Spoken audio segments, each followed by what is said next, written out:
একদিন পরে, কিন্তু দলগুলো এখন পর্যন্ত অফিসিয়ালি তাদের ক্যাপ্টেনের নাম ঘোষণা করেনি। এটা একটা অবিচার। ভেবে দেখুন, যারা আমার এই ভিডিওটা দেখছেন, আপনারা কোনো না কোনো দলের ফ্যান, কোনো না কোনো দলকে পছন্দ করেন। আপনারা কি অফিসিয়ালি এখন পর্যন্ত জানতে পেরেছেন আপনাদের প্রিয় দলের ক্যাপ্টেনকে?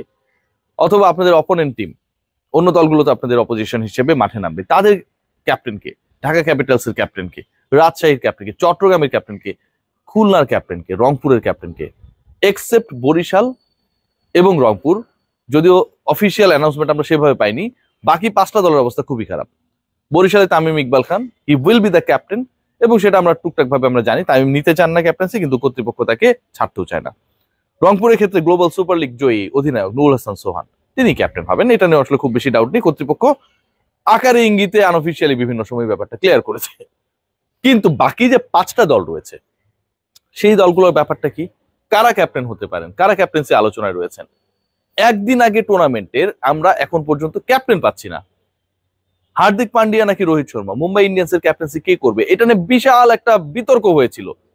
মুম্বাইয়ের বিশাল একটা সাপোর্টার্স গ্রুপ, তারা হার্দিক পান্ডিয়াকে ক্যাপ্টেন্সি দেওয়ার কারণে পুরো মুম্বাইয়ের দিকে মুখ ফিরে নিয়েছিল, ট্রোল করেছিল। রোহিত শর্মাকে তারা এত বেশি আপন করে দেখে। আপনারা চিন্তা করতে পারেন যে বিপিএল মাঠে করাচ্ছে 24 ঘন্টা আগে অফিসিয়ালি আমরা অন্তত 5টা দলের ক্যাপ্টেন সম্পর্কে জানি না। আপনারা হয়তো আমার সমালোচনা করবেন, ভাই এটার অধিকার তো আপনাদেরও রয়েছে যে আপনাদের দলগুলোর ক্যাপ্টেন কারা, কে লিড করবে। Let's discuss about the captains who could be the speaker of the 5 other teams except Rangpur and Barishal. কারা? Who could be the captains? আমার কাছে মনে হয় যে ঢাকার ক্যাপ্টেন্সি এখন পর্যন্ত অ্যানাউন্স না হলে লিটন কুমার দাসেরই করা উচিত। লিটন কুমার দাস ঢাকায় রয়েছেন এবং ঢাকা দলের মোস্তাফিজুর রহমান রয়েছেন। বাট যদি আপনি ক্যাপ্টেন্স ম্যাটেরিয়াল বিবেচনা করেন, একই সাথে যদি সবশেষ আন্তর্জাতিক যে সিরিজটা হলো, বাংলাদেশ ওয়েস্ট ইন্ডিজকে হারিয়েছে, সেখানটায় লিটনের ক্যাপ্টেন্সি যদি আপনারা দেখার চেষ্টা করেন, he was up to the mark, tremendous. So Liton Kumar দাসকে ক্যাপ্টেন না বানানোটা বা ক্যাপ্টেন্সি না দেওয়াটা আমার কাছে মনে হয় যে এটা বিশাল ধরনের একটা ব্ল্যান্ডার হবে। ডেফিনেটলি লিটন কুমার দাস যেই দলেই বাংলাদেশের খেলুক না কেন, মানে ফ্র্যাঞ্চাইজি ক্রিকেটে, তিনিই দাবিদার। কিন্তু ঢাকা ক্যাপিটালস কর্তৃপক্ষ লিটনের এই ক্যাপ্টেন্সি ঘোষণা নিয়ে কেন ডিলে করলো বা করছে, এটা তো আসলে বাংলাদেশ 3-0 সিরিজ জেতার পরেই চলে আসা উচিত, সেটা আমার মাথায় ঢোকে না। চট্টগ্রাম খুব ইন্টারেস্টিং অবস্থা রয়েছে, এদের ক্যাপ্টেনকে কেউ জানে না, লোকাল নাকি ফরেনার, এবং এই দলটা সম্পর্কে খুব কম জানা যায়। ইন্টারেস্টিংলি মঈন আলীরা শেষ পর্যন্ত খেলবেন কি খেলবেন না সেটা নিয়েও নাকি ধোঁয়াশা রয়েছে। বাট যতটুকু মনে হয় লোকাল কারো উপরেই চট্টগ্রাম ফ্র্যাঞ্চাইজি গুরুদায়িত্ব, ক্যাপ্টেন্সির গুরুদায়িত্বটা দেবে। একটা ইন্টারেস্টিং জিনিস, মানে মাঝখানে আমি আলোচনা করতে চাই, আবার ইনডেপথ আলোচনা করব, বাকি 3 টিম রয়েছে, সেই দলগুলোর ক্যাপ্টেন কারা হচ্ছে। খেয়াল করে দেখেন যে আমরা অনেক বিদেশি মডেল এটা ওটাকে নিয়ে এসেছি, যে যারা হচ্ছে বিপিএল এর বিভিন্ন ফ্র্যাঞ্চাইজির মানে কি বলবো ইস্যুস গুলোকে প্রেজেন্ট করার ক্ষেত্রে একটা বিগ রোল প্লে করবে, রাইট? কিন্তু আমরা এত কিছু করেছি, আমরা ক্যাপ্টেন অ্যানাউন্স করতে পারি নাই। রাজশাহীর ক্যাপ্টেন্সি আলোচনায় রয়েছেন তাসকিন আহমেদ এবং এনামুল হক বিজয়। যতটুকু শোনা যায় এখনো ফিক্স না। তাসকিন আহমেদকে অফার করা হয়েছে, তাসকিন আহমেদ যদি এগ্রি করেন, তাসকিন আহমেদ আবারও বলছি যদি এগ্রি করেন তাহলে তাসকিনই ক্যাপ্টেন থাকবেন, এনামুল বিজয় সেক্ষেত্রে ভাইস ক্যাপ্টেনের ভূমিকায় থাকবেন। আবার যদি তাসকিন ডিসএগ্রি করেন তাহলে Enamul Haque Bijoy, he will be the captain of Rajshahi. এই যে এগ্রি ডিসএগ্রি এই বিষয়গুলো নিয়ে এত আলোচনা চলছে, এটাকে আগে সর্ট আউট করা যেত না? মানে শেষ মুহূর্তে কেন গিয়ে রাজশাহীর ক্যাপ্টেন কে হবে এটা নিয়ে এত মাথা চারা দিতে হবে? What about Khulna? খুলনা আজকে সন্ধ্যায় একটা অ্যানাউন্সমেন্ট করবে, তাদের jersey unveiling and the captaincy announcement, আমি যতটুকু জানতে পেরেছি।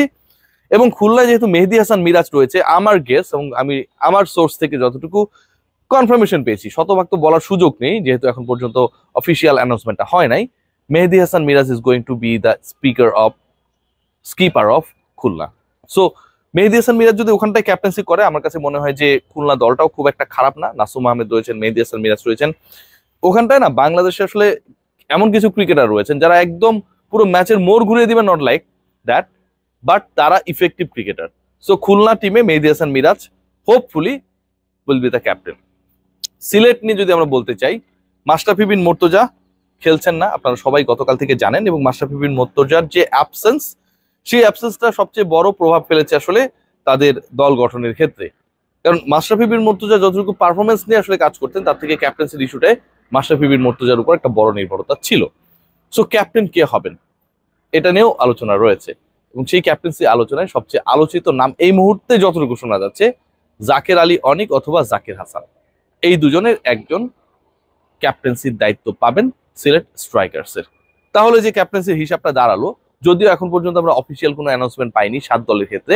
বরিশালের ক্যাপ্টেন তামিম ইকবাল খান, রংপুরের নুরুল হাসান সোহান, ঢাকার captain we can guess Liton Kumar Das, চট্টগ্রামের captain we can't guess anyone কে ক্যাপ্টেন হতে যাচ্ছে, খুলনার ক্যাপ্টেন মেহেদী হাসান মিরাজ, রাজশাহীর ক্যাপ্টেন হোপফুলি তাসকিন আহমেদ, এবং যদি তাসকিন ডিসঅ্যাগ্রি করে সেক্ষেত্রে এনামুল হক বিজয়, এবং বাকি থাকলো সিলেট স্ট্রাইকার্স, সেখানকার ক্যাপ্টেন হবার দৌড়ে আলোচনায় রয়েছেন 2 জাকের, একজন জাকির হাসান, একজন জাকের আলী অনিক।